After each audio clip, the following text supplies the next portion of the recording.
Good evening and welcome to the talk on democratizing the local governance, lessons and limitations from the People's Planning Campaign. Hi everybody, I'm Maya Sundararajan, Regional Officer at the United States India Educational Foundation in Chennai. My office manages the Fulbright program, which offers fully funded fellowships jointly funded by the Government of India and the Government of the United States. So these fellowships are amazing opportunities for Indian citizens to visit the United States for research or to teach, and similarly for Americans to come to India for professional development. This year, 2021, we are celebrating 75 years of the Fulbright program worldwide. Senator William Fulbright, the person behind establishing the fellowship, had a profound influence on America's foreign policy, and his vision for mutual understanding shaped the Fulbright program, the extraordinary exchange program that we are celebrating today bearing his name. He was a prominent and a gifted American statesman of the 20th century.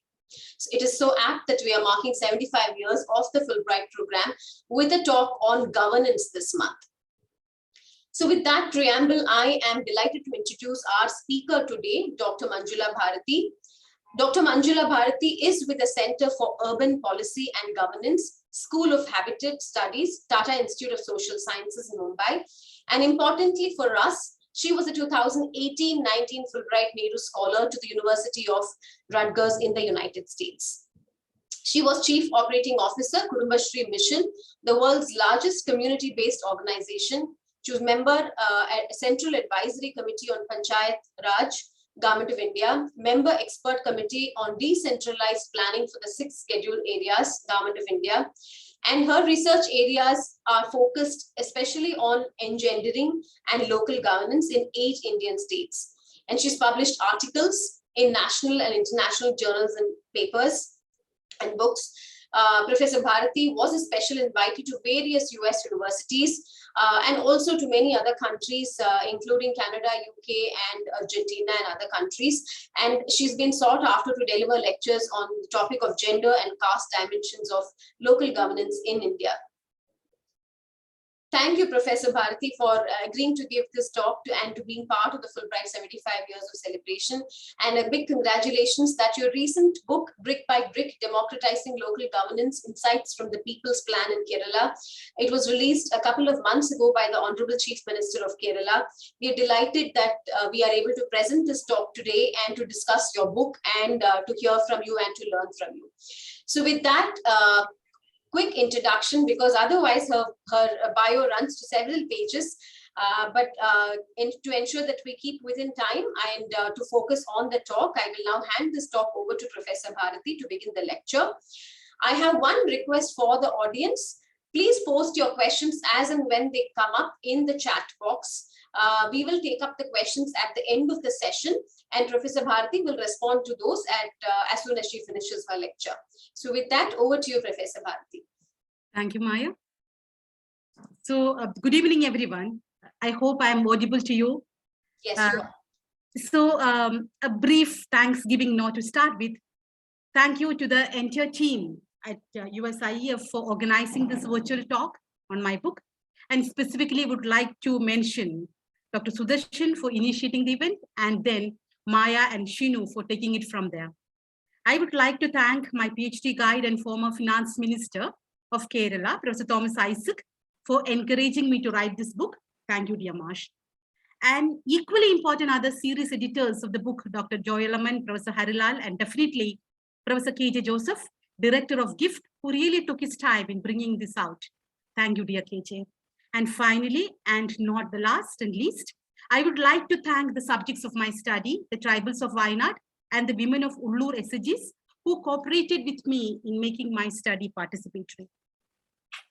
So with that, I would like to start the talk. I would like to start my talk saying, bringing the impermanence of the place that we inhabit. For me, nothing is static. That is what I was thinking continuously. Everything changes. Even the status of subordination is changing, is what we would like to think and believe. But the tragedy of the subordination in the time of the neoliberal governance that we live in is that this subordination status is going deeper and deeper into our psyche and inner spaces, where most of the time it exists as a non-entity, appears as the invisible, and heard as the inaudible. And most often, like that we can, with a very cynical mind, we can say that it is debated as a non-issue. But the developmental turn in the political governance has introduced a shift and brought in a new set of perspectives, theoretical approaches, and analytical techniques to the discourse of the sustainable and the rights-based ways of living that actually speaks of inclusive and democratic governance structure. But what is the importance of this? This structure enable the history to reread through the lenses of the subaltern. So I do believe that subaltern bodies are definitely, like people saying, vulnerability and marginalization. But I would like to assure and then ensure and reiterate that there are also sides of resistance. So this book is a humble contribution from my side to unravel and understand a mammoth decentralized experience happen in Kerala people planning campaign, and to see the ways in which the people planning campaign address the developmental concerns and issues of the two marginalized sections of the society in Kerala, the women and the tribals. And through basically trying to look at from the women component plan, tribal sub-plan, and also the media plan, and to see the possibilities and the limitations. So the first slide, please. The ninth plan of Kerala. It's, it's conceived as a vehicle for deepening the democracy. The 73rd and the 74th amendment, in the context of the 73rd and the 74th amendment. And it is a unique experiment, introduced by the left democratic front, because I feel a political will is so much important in bringing the discourse of decentralized government and also bring that to the experiential flow among the masses. So it is a coalition of the left parties led by the CPIM. And that attempted to transform decentralization from an exercise of the administrative reform, merely as an exercise of the administrative reform, to that in which this is used in exercise for political mobilization. So that is a major departure. So that, the moment it is a kind of departure from the earlier model of planning, in procedures, financial affairs, institutional setup, it also brings in the lot of issues that we discuss about the way in which power surrounds these questions of decentralization, delegation, or devolution, and how the people planning campaign is able to position in that plethora of power structures around it. So people planning campaign, for that matter, it's very important is that 35 to 40% of the state plan fund is devolved down to the local bodies. And again, I'm saying it is a bold political initiative, and the first of its kind definitely in India. And one of the motives or the motto of the people planning campaign was power to the people. So the power becomes a centrality concept or a central concept in a discourse in which the people planning campaign was woven around. And the power, when you're saying about, it is not a kind of power as a unilinear or a monolithic one, but power in multiple forms, like a theoretical discourses, we can say about the power that is seen, the unconscious subjugation in the case of an Althusserian framework, or a power that you see in a Gramscian framework of governmentality, which works as the web of relations of power in the micro spaces and the micro politics, or the communication power that you speaks in the case of Habermas, or the power that you see in the Freya when you speaks about, the whole praxis of actions and the philosophies. But here in this book, I would like to turn one important concept of power, which is the trans power. Why the trans power? Because trans power in the moment of the hegemonic crisis which is actually designed by the dominant class to sabotage any subaltern movement. The crisis, like exactly what happened is the old is dying and the new cannot be born. It is in this interval, a great morbidity of the morbid systems appear is what Gramsci discussing about the trans power in his book. But trans, like the moment I'm saying about trans, the very name, it is being temporary, fluid, floating, and rootlessness could be, why? What is the problem in that, But the problem is that it could be easily appropriated by the vested interest of the center and could make it like a permanent structure. This is very problematic. And then designed to better the life world, with the hegemonic apparatus. So the dominant structures appropriating the power structures or the hegemonic structures and then appropriating that spaces with the hegemonic apparatus. So in the case of PPC or the people planning campaign, how is this functioning, The PPC had actually departed from the earlier centralized modes of planning that I had discussed before.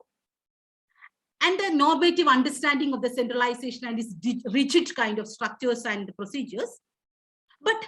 And it speaks of the devolution of power, but it is yet to reach that devolution of power phase of the decentralization. And so it is in a kind of trans state or the trans phase, which is actually a fertile ground for the seizures and appropriation. So this is exactly, like that happened when we're looking at that, the people planning campaign, how and why and where the hegemonic power interest of the vested dominant interest of the dominant group started appropriating the structures because the system was in trance and the trans power was in a kind of functional space. Next slide, please. So now, with that structure coming in, can we have the next slide, please? So the people planning campaign in that way has 6 phases. That is, you could very well see over that, the first phase you can see is the Gram Sabha, where there is an identification of the felt needs of the people there. And the second phase, again, as the slide kind of sees, that is, is a development seminar. So in the Gram Sabha, the people are discussing about their local development problem and the causes of the problem, the possible solutions of the problem. So, and then again, to ensure the maximum participation, the Gram Sabha was conducted on the Sundays.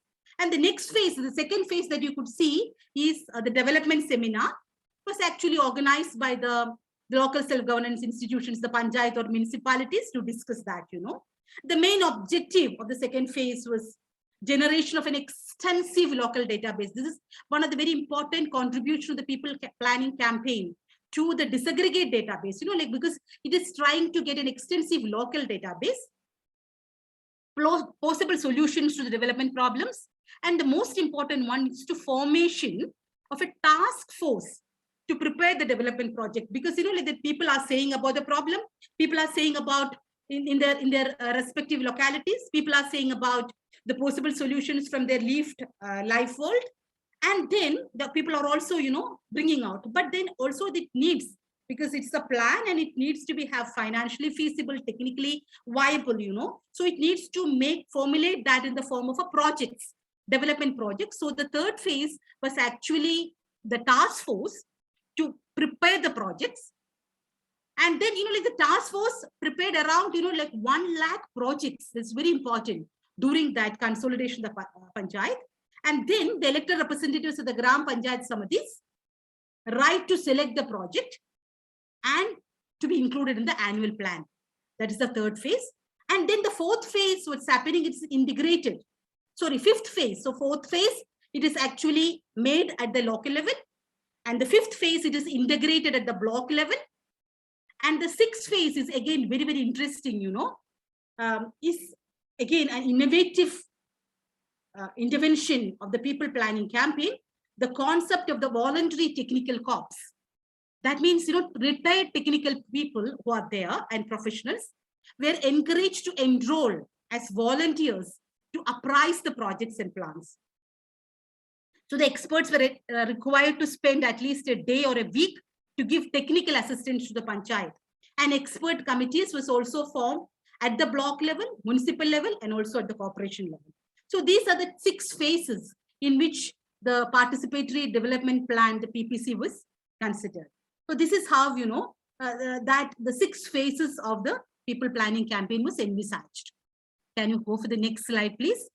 So now, like that, with that, we are looking for one important aspect of my book, that is trying to understand how PPC was able to address the women's issue, questions of women, gender power relations, using the people planning campaign, and what was is kind of, how come it was a relatively success intervention, and what are the reasons for that? We are trying to look that.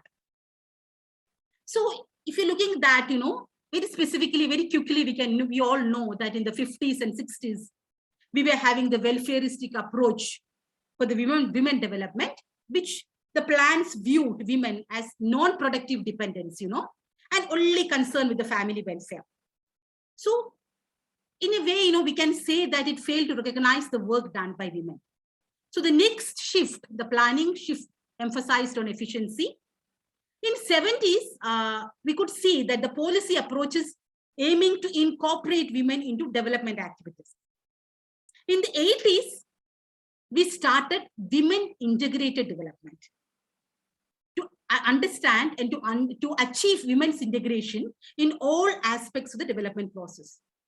But what is the result of it? This has a plethora. We can see a plethora of women integrated programs and projects aimed to empower the conditions of women to deliver development.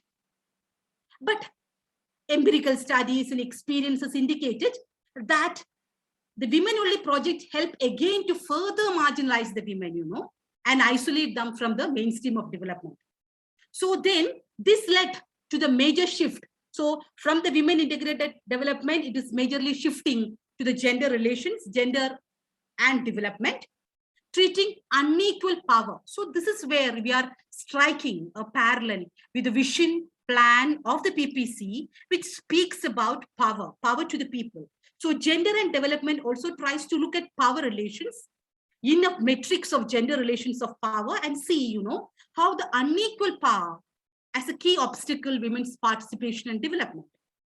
So then if you're looking at that, there is a commendable progress that, but when you're looking at that, the very specifically on the women and the PPC, and then looking at the Kerala model of development, you could very well see, look at the literacy rate. The graph clearly shows the literacy rates in India and Kerala, and look at that, there is not much differences of the literacy rate between male and the female population in Kerala compared to that in India. So it's almost the similar line, above 90%. But similarly, look at the working participation rate. It is the Kerala male and the Kerala female, it is half that of the Kerala male, So what does it mean? It means, that the question that comes in our mind is that where are the educated women going to in the Kerala society? What they're doing, we are not seeing them. The educational rate or the literacy rate there is no correlation with that to the working participation rate. So where are these educated women going, So that is something which we need to question. So the whole question about the Kerala model of development, where the gender indicators of development has given an important block for building the Kerala model of development, was questioned with the proxy variables very much, like the whole question of the low working participation rate of the women, and the increasing rate of gender-based violence that is happening, increased morbidity rate, increased rates of suicide. So all these things, that says that, somewhere the questions that we are saying about the gender-based indicators of development is not reflecting to enhance the status of women, So I would like to say, one interesting or one thought-provoking kind of, conversation I had with a group of women while I had a kind of focus group discussions, See what happened, like that when we are having the focus group discussions, we always used to have icebreakers, So in one of the icebreakers, I asked this women, to throw the pictures that is familiar to them. Then most of the women in that group, they came out with the images of men, So I asked them the question, why and how, like that most of you are coming out with these pictures and images of men and not women. And one lady, a grandmother who's almost around 70, 75, she told me, Mole, like, kid, I am 75 or 76. I entered kitchen at the age of 11, and I started cooking for my father. At the age of 18 or 20, I got married and I started cooking for my husband. At the age of 50 or maybe 30, at the age of 30, I have my son and I started cooking for my son. At the age of 50, 55, my daughter got married and I'm now living with my son-in-law, and I'm cooking for my son-in-law. I started cooking for my son-in-law. And today I have my grandson, and then I'm cooking for my grandson. I don't know what is the taste of my tongue. All this time I've been cooking to satisfy the taste bud of the men around me.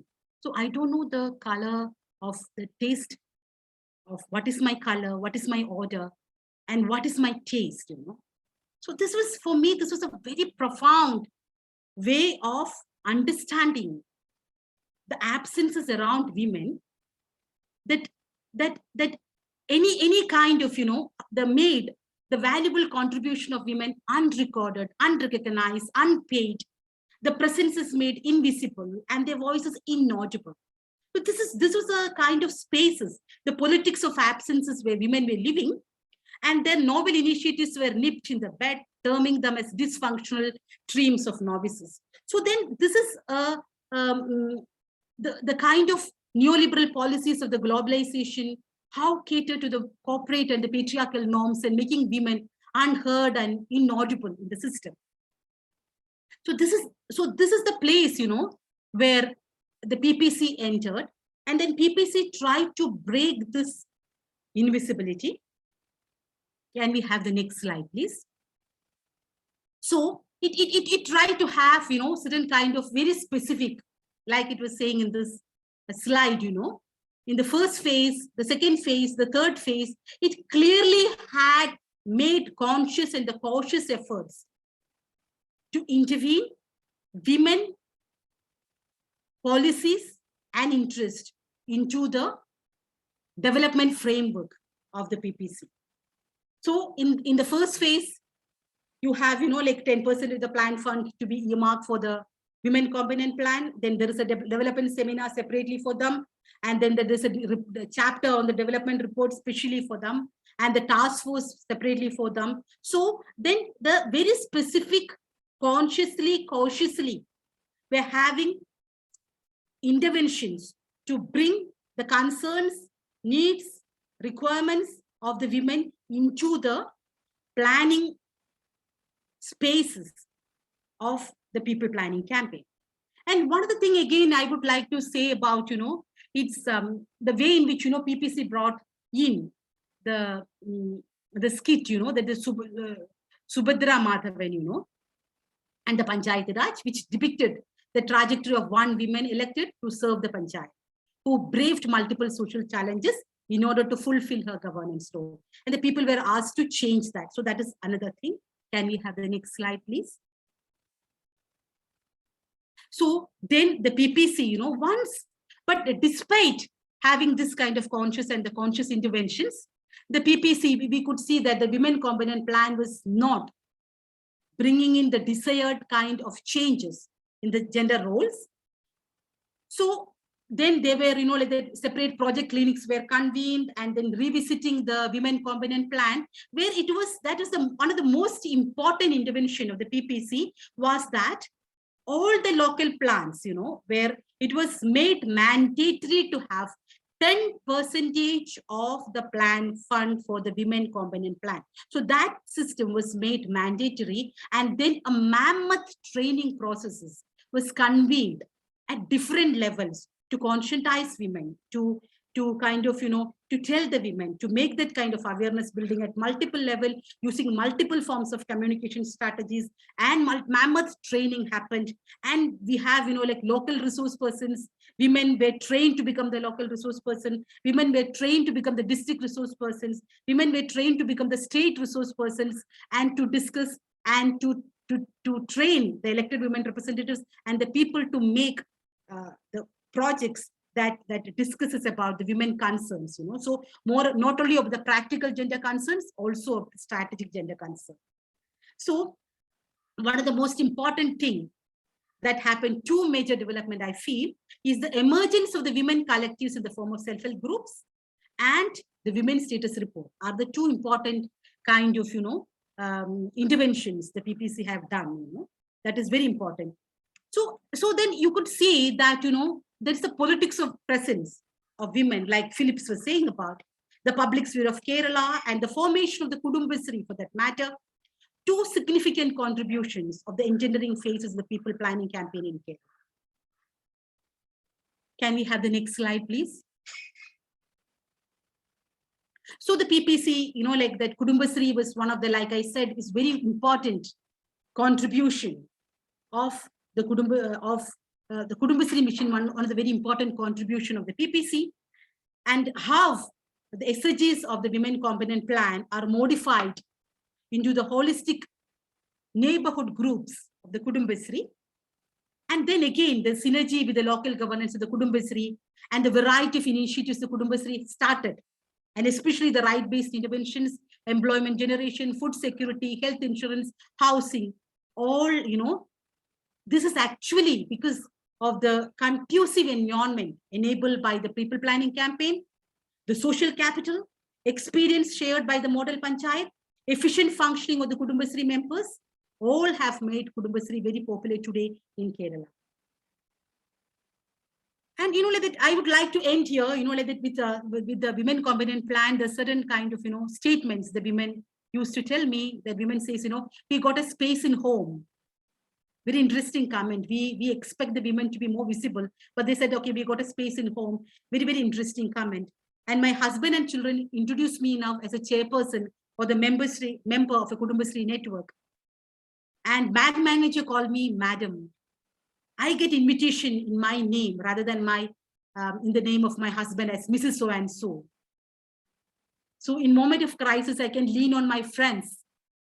And so the comradeship is developing, And one of the Kudumbasri member even told me, when I die today, I'm sure that I will get 10 reads from the public spaces, so that I consider a posthumous understanding, So that is somewhere that this could make a dent in the politics of absences and the hegemonic structures. And if you see that, whether that completely changed, no, but they could definitely make a dent into the politics of presence of women in the public spaces of Kerala, and the way in which they engages, and also the hegemonic power structures through the women collectives, able to have a collective consciousness. This is some of the very interesting kind of, possibilities that we see here. And now coming to the questions of tribal, can we have the next slide, please?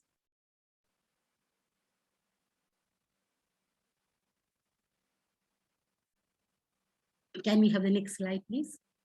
So the tribals, when we are looking at that, I would like you to read this verses, which started by one of the tribal poet, which speaks about, very, very interestingly powerful poem, which speaks about, actually it's an expert from the excerpts from the tribal writing the stage. It brings forth the issues of appropriation of the tribal ways and the ways of seeing by the dominant group in just 84 words.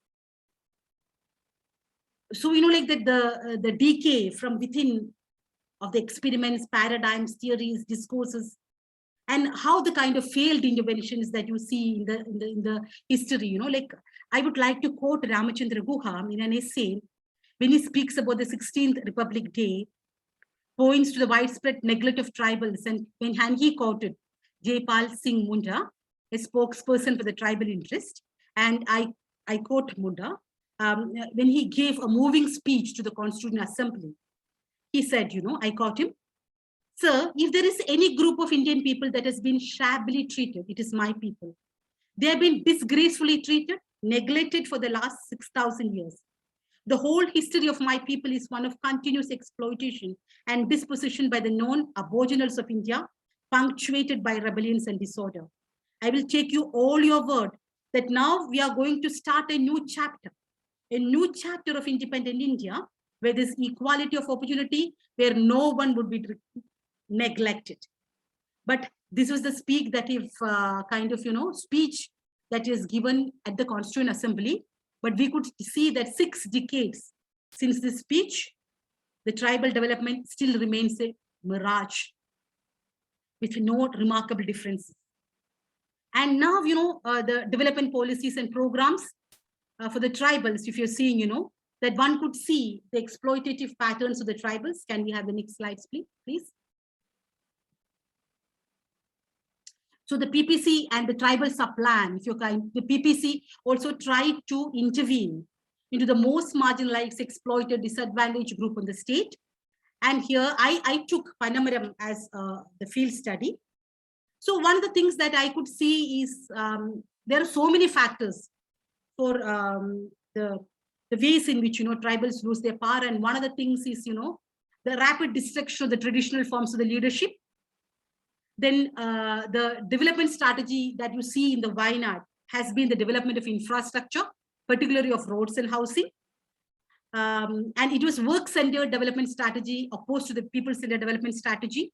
And another aspect is of affected the real participation was the welfareism implicit in most schemes, and heavy subsidization and liberal granting of discretionary doles created a sense of dependence among tribals.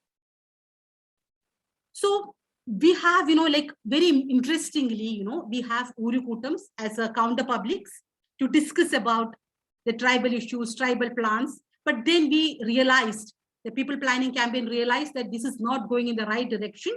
So then the PPC intervened with injection of social activists. Can we have the next slide, please?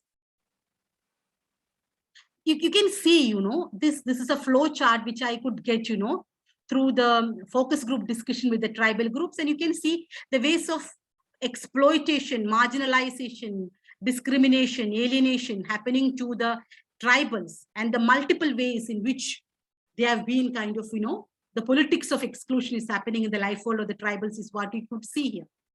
Next slide, please. So the social activists, as a group, was evolved from the feedback on the failure of the proper functioning of the Uru Sabha. Who are the social activists? They are a group of tribal youth, matriculate, selected by the planning board to work in the tribal hamlet and to report back the real local needs of the tribal communities. A consolidated monthly salary was given to them. But when I went to the Panamaram, the social activists were found to have defeated the very purpose for which they were formed in the people planning campaign. Once the social activists identified themselves as a part of a bureaucracy, because they were supposed to assist the tribal extension officer. So once they identify, they identify themselves as a part of a bureaucracy, they very interestingly started behaving the same way the bureaucrats would normally behave towards the tribals. So the very same tribals who were matriculate tribals started blaming their own fellow tribes as the causative factors for the blaming of the PPC, And we could see a very interesting dichotomy of us and them developing, It was seen in many cases that, the social activists, what tribals themselves, address the tribals as they. Because when I started asking, why the people planning campaign is not functional here, then social activists who are actually tribal will say that, okay, they won't listen to us. They are not coming properly. They are not bringing so it is very interestingly kind of, alienation, how interestingly the bureaucracy or the hegemonic interest is able to bring in an alienation among the people, tribal youth who are being, recruited to synergize the tribals to the planning process. So this itself again a problem. And we could see, tribal extension officer saying that the tribals are too ignorant and inexperienced to handle the complexities of the planning process. Elected representatives there says that, okay, they blamed actually tribals for their ignorance, inexperience, lack of unity. And so the tribal community in that way remained in a kind of perpetual grief and loss caused by the land alienation, the juvenile systems, and then high mortality and the mobility rates, domestic violence and all. So I could very well infer that, the existing dissemination of the communication strategies and the network was inefficient to serve the needs of the tribals. Procedures, for example, procedures of the people planning campaign, the way in which the Guru Kutam was assembled, and the way in which they need to discuss the issues in the Guru Sabha and other component of the tribal subplan, they were not able to disseminate this procedural formalities among the tribals. This is one of the main reasons, and scheduled tribes, again, one of the other thing I felt is scheduled tribes is not a monolithic block. So because I studied among 4 groups, Kurichas, Adiyas, Paniyas, and Katinayakas. Four of them are Adiyas and Paniyas share some elements of commonality, but Kurichas, Adiyas and Paniyas are different, and Kurichas, Adiyas and Paniyas and Katinayakas are entirely different. So they are not a monolithic block. And so it is important to understand when you're trying to intervene among the tribal community, the specificities of the tribal requirements, their needs were not taken into consideration, and there was no way to engage the organic leadership, local representatives, or the existing communication network. Tribals had a very interesting communication network that has not been used properly to disseminate the information to the tribal community. And nor I felt, PPC did not take into consideration the prolonged effects of colonization, oppression, subordination of the tribal group, So it was PPC, it was thought able to break the power cocoon, but it could not do that. And the long list of the failed tribal development intervention. And the other thing I would like to say, that even the post-PPC places, that one of the important flagship program of Kudumbasri was the Sustainable Tribal Development Program. And even the Kudumbasri, the state poverty eradication mission, designed to eradicate poverty, could not make any dent in the age-old structure and the systemic exploitation of the tribal community. So this is, again, the way, all these push and pull factors lead to the dysfunctional status of the tribal subplan, the people planning campaign. Next slide, please. Media. When you're looking at media, the media has basically, media plan, again, I consider it is quite dysfunctional in the context of the PPC. And how, that media has 3 forms, like it is an information dissemination role, it is an advocacy role, and the vox populi, where the most marginalized section of the society comes in and speaks. But it is interesting to see that, one side you have the media is getting concentrated through the mergers, acquisitions, conglomerization, horizontal and the vertical integrations is happening, and the media is getting concentrated. Other side, we are speaking about the decentralization of the media, and we are speaking about the vox populi. So PPC could not strike a chord with the concentration of the media that is happening, and how to make a decentralized media strategy for the PPC was not functional. And the other thing that happened here, was the way in which, the media, the print media especially, I would like to say, because the electronic media was not that active, because CDIT was one of the agencies, but then the screening platforms in which the CDIT could screen the documentary was not properly exploited, again, by the people planning campaign. And the other important form of media, that is the print media, in a completely literate state, and then state like Kerala, set an agenda, like the agenda setting role of the media was very important, if you're kind of saying it. And then it could not do a counter hegemony. The media as the 4th pillar of the institutional structures, 4th pillar of democracy, how it is able to bring a counter hegemony to the hegemonic apparatus. And here, the people planning campaign could not exploit that nature of the media to disseminate that kind of strategy, or to strike in code with its motto, power to the people.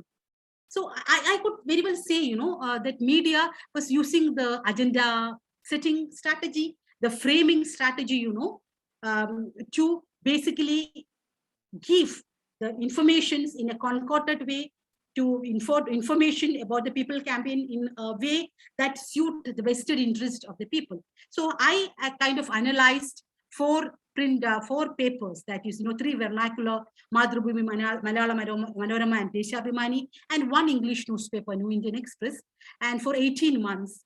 And then I could see that, how the media was coming out during the initial phase. They were completely giving the information. But the second phase, they started becoming more evaluative, where negative comments started giving about PPC. And the third phase, they only focus to politicize the issue, and started with Malayalam Manorama, which is actually with the anti-LDF stand. And very, it has a political stand, and it is an anti-LDF stand, selected and give prominence to negative comments. And then Madhrubhumi, and the Indian Express usually played a neutral role, or started being, being a sideline with the Manorama in giving the news, which actually gave a negative shade into the PPC in the third frame, So the PPC, People Planning Campaign, had not developed a decentralized media. Media strategy, therefore, failed to inform the Kerala polity on the development nature of the decentralized plan, and could not use the potential of the media. And so the information economy, to counter the prevalent hegemonic norms and to manufacture the consent of the society towards this post-development initiative. And so I consider it is a failed media strategy. Next slide, please. So looking from here, like that, how we are able to have certain reflections on the localization that see in USA. We could see, USA also have the local government, but that's not so prominent and active like we see, at least in some states of the India. And then there the state has, as always, a privileging position compared to the local governments in India. And then clearly imply that, that explicit power structures are there with the state government. And Dhillon very, very clearly emphasized in the statements that Dhillon's rule says that any doubt regarding the legality of a specific local government power is always resolved in favor of the state. So we have multiple cases of examples from Arizona, where how, the zoning codes or the land use rules were restricted and given, were limited the city's regulatory reach in the case. And then right now, we have 2 months or 3 months back, we have Center for American Women and Politics collected the data at the local governance, and then they dispel, very, very important reading, that dispel the myth that women have more representation in the local governance. So they came out the first time with the data, so saying that, okay, the representation and the percentage of the women in the local governance structure is not high, and there is also very little representation of women of color or the people who belonging to the women of different races. That again, that representation is not also adequate. The report very clearly mentions about that. But at the same time, I have seen, like that when I went to these places to understand, I have also seen very interesting business enterprises that is happening at the local level, at the economic spaces. One of the things that I was speaking about, is the way in which, a business initiative development that is happening, that could also be a community initiative that is happening at certain kind of, places, which is actually a PPP. The kind of, property owners and the business owners elect to make a collective contribution to the maintenance, development, and the promotion of the commercial interest. So this, I could see that the bid structure, that they're actually working in kind of consultation with the local governance structures, was also help to improve the economic spaces, and in some places improve the social spaces of the local structures. And then the other one that I would like also to speak about, the way in which the local business. So I felt, the economic spaces, how they could intervene in the economic spaces to give the more importantly, more politics of presence of women and the marginalized sections in the economic spaces. That is something very important kind of contribution that I see there, Local business incubator programs were started. And another interesting thing I've seen, very creative for me, was the interjurisdictional cooperation, that different local government groups started collaborating, synergizing, working together. I could see a collaborative governance working there coherently. And, that in a way questioned the power of the state, So that I felt it is very interesting way in which, the decentralized structures is working there. And also the livelihood development strategy, one could see that women started coming in, women cooperative development societies have formed. And during my interactions with different states, I could see, small public forums for house assistants. I had a very long interaction with Latino groups in Arizona, LGBT communities at the local level, addressing their grievances at the local councils, and then negotiating with the local council at the California, and small group of migrant population, politically very active at the local level meeting in New Jersey. And these are all very interesting resistances at the local level I could see, and they're working very much in tandem and, in alignment with the local governance institutions. Next slide, please.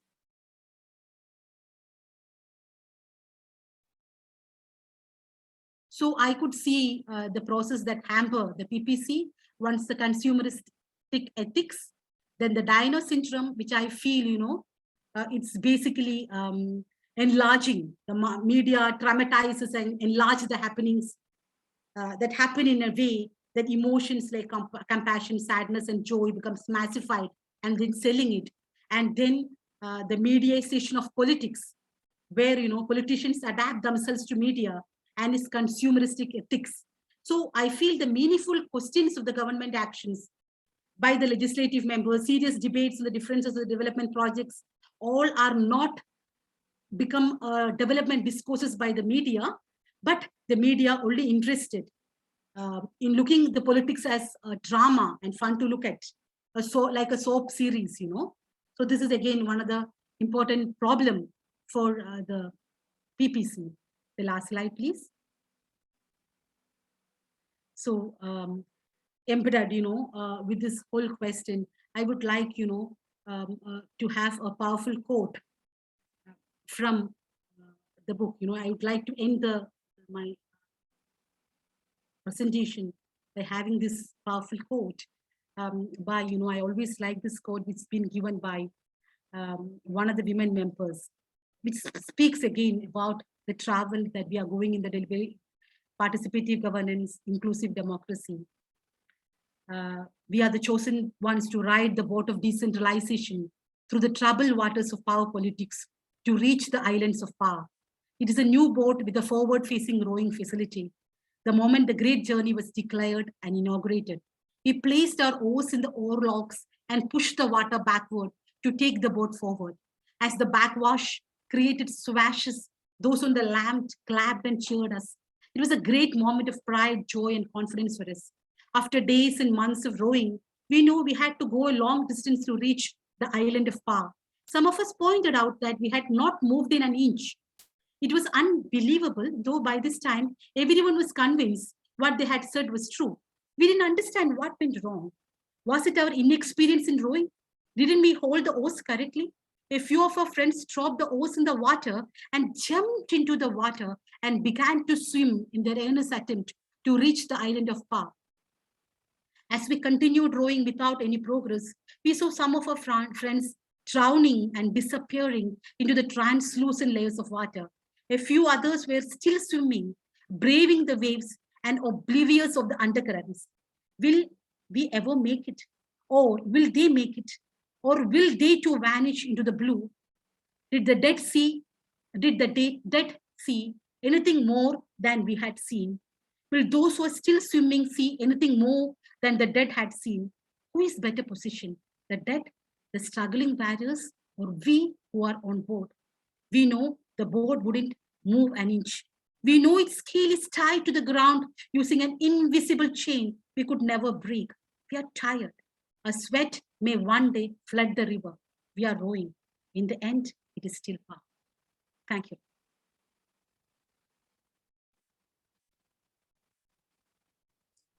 Thank you, Dr. Bharati. That was really a powerful quote, and to conclude a very interesting presentation and to hear about your research. We have actually quite a few questions that have come in. So I'm just going to pose the questions one by one to you, in no particular order, actually. Okay, so we have a question from Richa Mishra. Tribal welfare is a complex subject. We talk of non-interference, and then we also talk about assimilation simultaneously. How should we go about tribal development?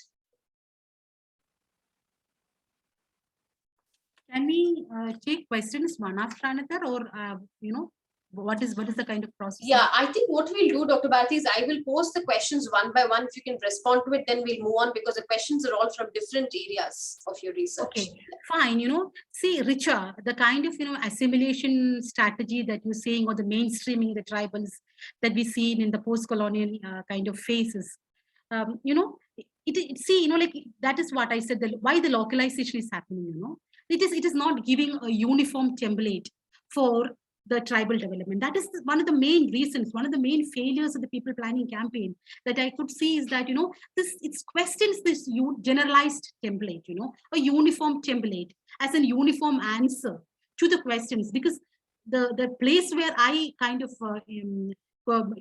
examine the tribals in Panamaram, like I said, they are Adiyas, Paniyas, Kurichias, and Katinayakas, and actually they have entirely different life experiences, life world.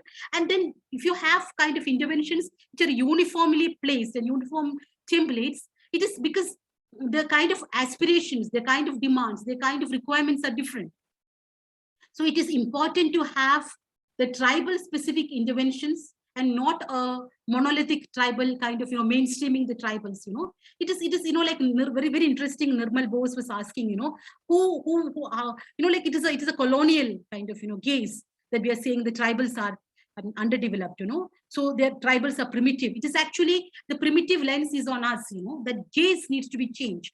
So if you're trying to look at tribals, if you're trying to look at the sex ratio for that matter, or the questions of gender-based violence for that matter, or the crime rate for that matter, then we could say that they are much developed than us, So what are the yardsticks that you are using to understand the tribal development?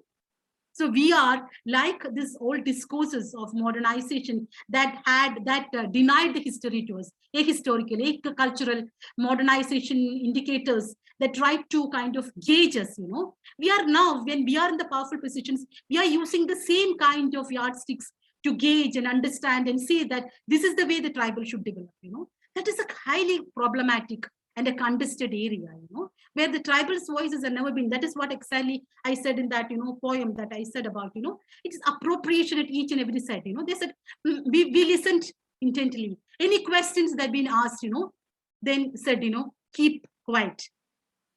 So this is what, because the Foucauldian perspective of, we know all, we are the expertise. So we are now telling you how to develop. This is still happening.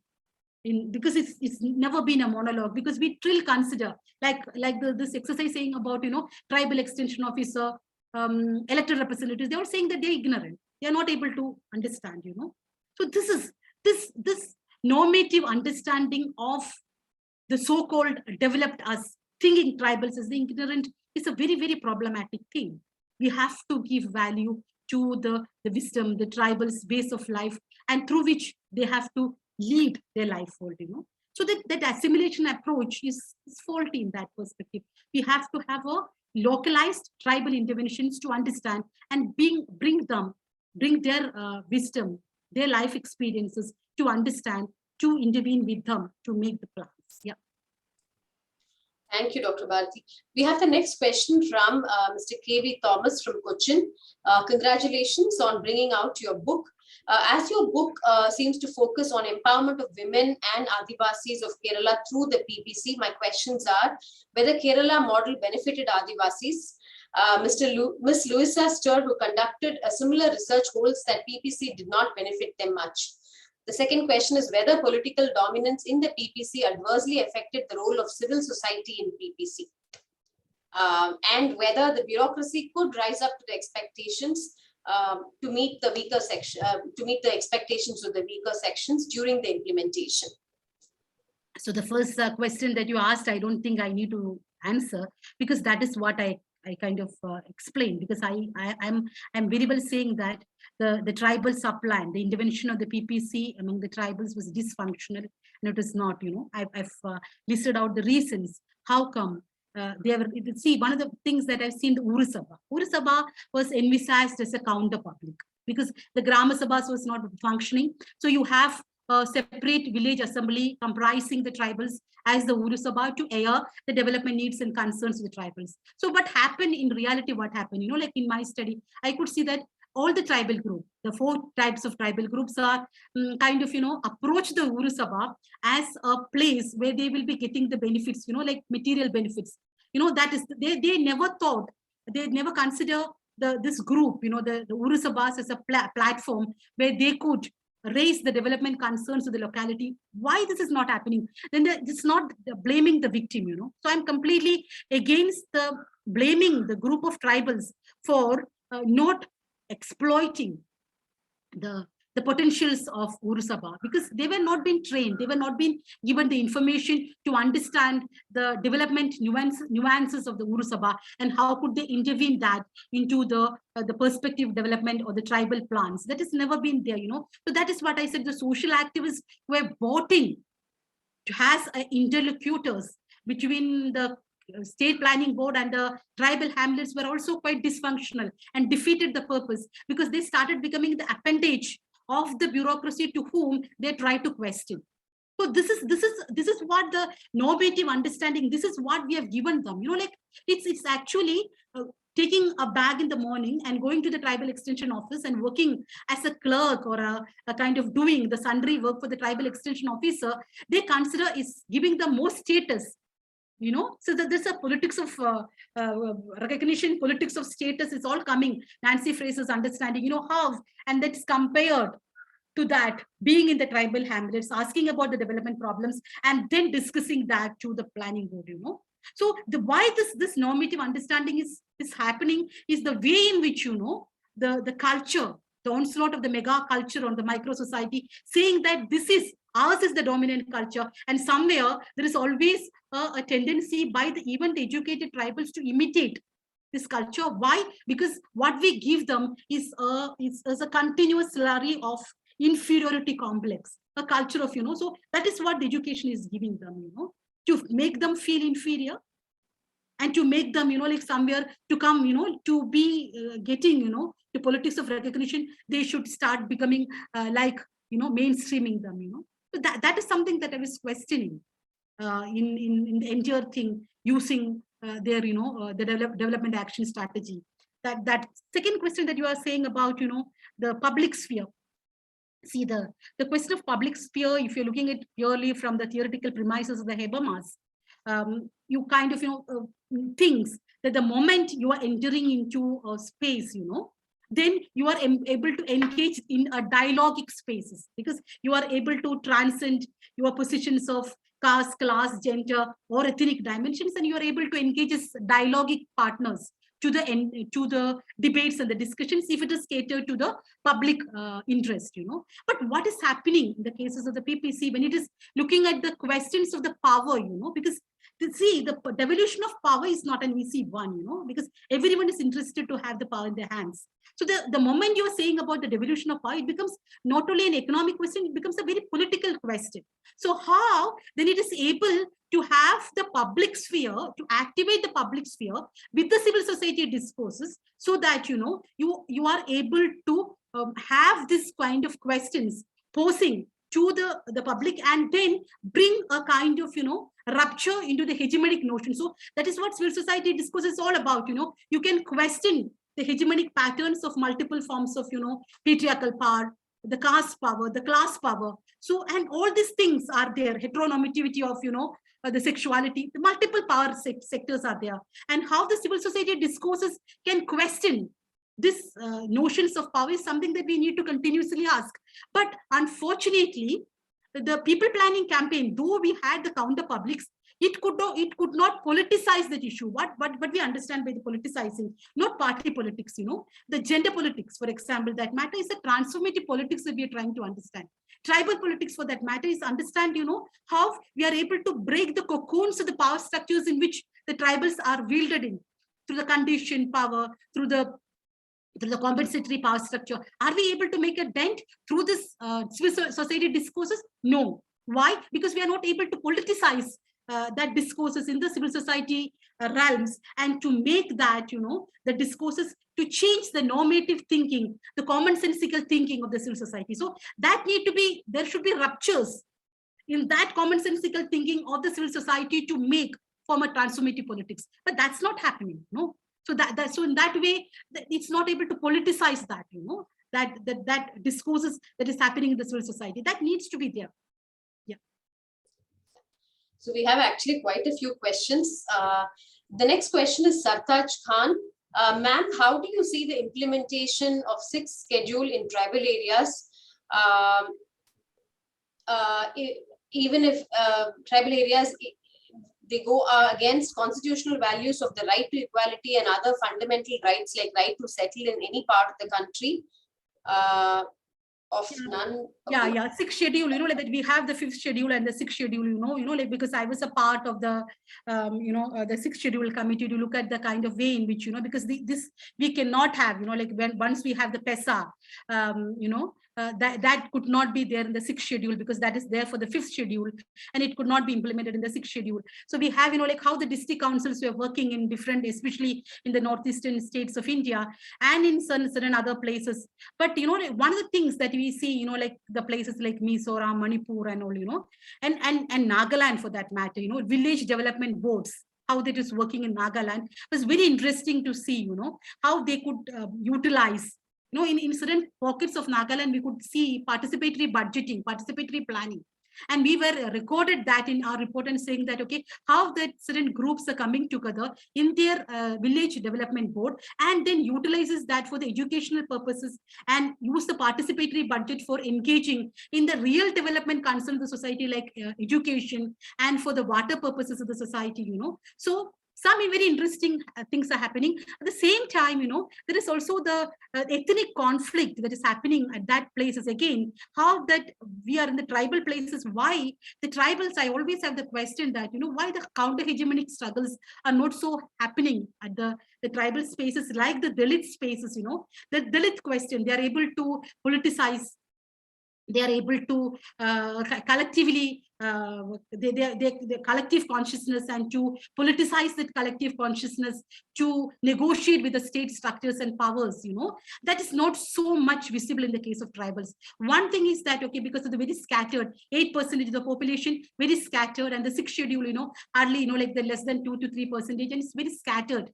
And then in that, the ethnic conflicts that is happening, that they're not able to transcend their ethnic interest, and some, that is what, Gramsci, very interestingly, I love him, to kind of transcend. So to have the counter hegemony, you should go through different phases, like, there should be a corporate consciousness, and then you should have a social consciousness where the multiple tribal groups should come together and state the solidarity interest. And then comes the kind of, counter hegemony consciousness, and question that, how that is not happening because of this multiplicities of different localities of the tribals, and the ways in which their positioning is not able to give them the position to engage in that counter discourses.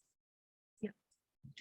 Dr. Bharati, the next question is, how has globalization and advancement of technology influenced the decentralization of power?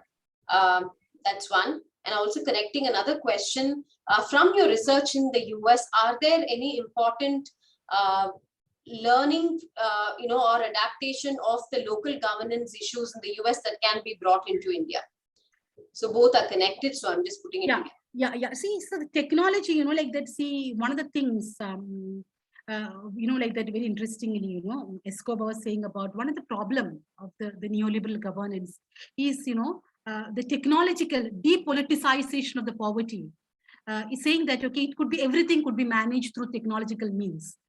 That is one of the very, very problematic concerns, because, you know, like we are giving too much weightage. I'm not belittling the importance of technology. At the same time, the neoliberal governance and the governmentality, the overweightage that is being given to the technical aspect and the technical component of bringing in the kind of development concern is, for me, it's a very problematic area. But how, you know, like, see, right now, you know, we're discussing about localization through a digital platform. So there are spaces where I feel, you know, that the digitalization, the technology is actually bringing the people together. But then the whole question, I feel, continuously keep on saying to my student, is that creativity, creativity, community, and communication are the three facets of human beings, very special things, you know. And the communication now, you know, it needs to be organic, you know. So what happens in today's world, the technology is making us to live in the virtual world, you know. So what we are happening is that we are not seeing what is happening around us. We are glued to the images. We are not hearing what is around us. We are only listening to the mobiles. So there is, you know, there is a severing of the organic link with the technology, making us live in the virtual world as images that, like, you know, Bodhre was speaking about, you know, this whole questions of hyper reality. And then that questions that, you know, that speaking about, you know, how then we are changed, severed from the organic links, you know. So the organic connect is so important, you know. So localization, you know, like that, it's for me, it's important because it's bringing the question of the organic link to the context of the development concerns, you know, because the technology somewhere, you know, we are the over dependent on the technology, somewhere takes us, you know, away from that organic link. So what we are happening is that we are becoming mobile. No, we are mobile. Without mobile, we cannot live. Without net, you know. So this, how that, you know, we are completely disconnected from the things that is happening around us and glued to the images, glued to the messages, glued to the virtual world, you know. So that is a problem for me, you know. For any kind of transformative politics to happen, I feel there should be an organic link, and the severing of this organic link is a problem with the postmodern technological centric neoliberal governance, you know. So that is, and then the kind of things that I learned, that was saying about, you know, how economic spaces, that is what I found, you know. I could not see the political spaces, I could not see the social spaces like I've seen that in the India or in some, because the studies that I've conducted in different parts of India, 8 states in India, I could see much more interesting social exercises happening. But in US, I could see they were able to link the local economic spaces with the livelihood interventions, and then use that spaces for the resistances of the marginal group, especially like the migrant population, the people with the homeless population, LGBT community, and then the domestic assistance, you know, mostly from the Latino groups, you know. So that they could have that kind of resistance base as a livelihood intervention, with the kind of, they have collaboration with the universities, they have collaboration with the local business enterprises, and to have a kind of, you know, livelihood instances with the aligning with the local governance institutions. So that kind of economic spaces and the way in which they could resist the issues of resistances using that, you know, using the local governance structure, especially in the economic spaces, is something which I was thinking that we could really use, and that, you know, that in the context of Kerala and India. Yeah. Dr. Bharati, the question next is, there is a lot of focus on local initiatives in cases of disaster management. So how do you think, for example, in the recent pandemic, has it been better managed because of local governance, or has it actually hampered the kind of pandemic management in Kerala? So, you know, like if you are looking at the kind of, you know, decentralized experiences in Kerala, you can see that the recent budget of 2021, the share of the untied fund, you know, is almost 25% of the total outlay, you know. So the health system in Kerala, you know, like if I could say one example, how the celebrated health system in Kerala was in crisis in the 1990s, you know, due to the decline in the public health expenditure. But an effective intervention of the local governance how it helped in reviving the public health system in Kerala. And this, we could see a steep rise in the percentage of the people using the government medical facilities, from 34% is actually increasing to 48% there. And then it's also, like that, how the pandemic is actually giving, like the local governance structure is giving a human face, because that, other parts, the migrant laborers, for example, we have seen in other states in India had to walk hundreds of kilometers barefooted. Like how the Kerala was different. Agencies to make regular food supply even to the people, and also how the Kudumbashree network is able to bring in.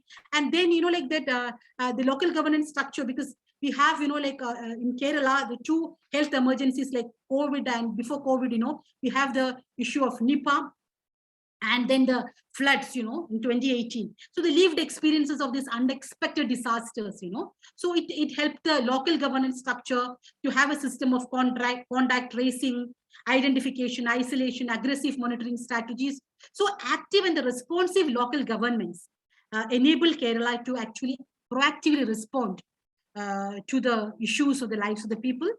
So the mitigation interventions of the local governance is very much important through the interventions of the local governance institutions. And they also making, a local disaster management plan they are making. And that is something, like is very important in the context of Kerala. Yeah. The next question is whether PPC has taken into consideration in its process to evaluate the constitutional provisions like Article 46, 275, and many other provisions for tribal development in its process. See, also thank you for the wonderful lecture. Yeah. Like the PPC, the whole question that if you're trying to look at the notion of the PPC and the way in which the rights-based understanding, rights-based discourses, So again and again, I would like to say that, okay, the intervention of the Kerala government in the issues of the tribal concerns, like that, one of the very important thing that I see is about the Kudumbashree intervention, how that there's a flagship program, Tribal Sustainable Development Program, Sustainable Tribal Development Program, but then that the fund that has been earmarked to that tribal, that program is been completely unutilized, So the way in which, the tribals could be used, or the tribals could be engaged as a kind of very active citizens to engage this debates is interesting and important to see, So that is not actually happening in the context of Kerala. That is about what I know, that counter publics in the discourse of the development is not happening. So the counter publics is when the counter publics is active, then only we can invoke and revoke these articles that you have mentioned, So there should be a very strong public discourses, public debate, and a counter public, and a politicization of the counter public to discuss this multiple acts on the platform. But that is not happening, So then the Kerala polity is almost, I feel, it's negligent, and that is something which I feel that the Kerala society, which is so much been recognized, appreciated for the social development interventions at the national, at the international level, that the way in which it looks at the tribal issues, it is something that keeps, as a Keralite, keeps all our head down with shame. Because that's not, because it is not politicizing that issue. Another question is do you suggest any alternative? This is probably going to be our last question, Dr. Bharti, although there are a few questions, but we'll take this one last question. Do you suggest any alternative development framework? Do you think, another comment that has come in is PPC campaign. PPC is very successful. If you compare the scenario before 2018 and now, there has been a huge success in decentralization, is one of the comments from Pala Prasad.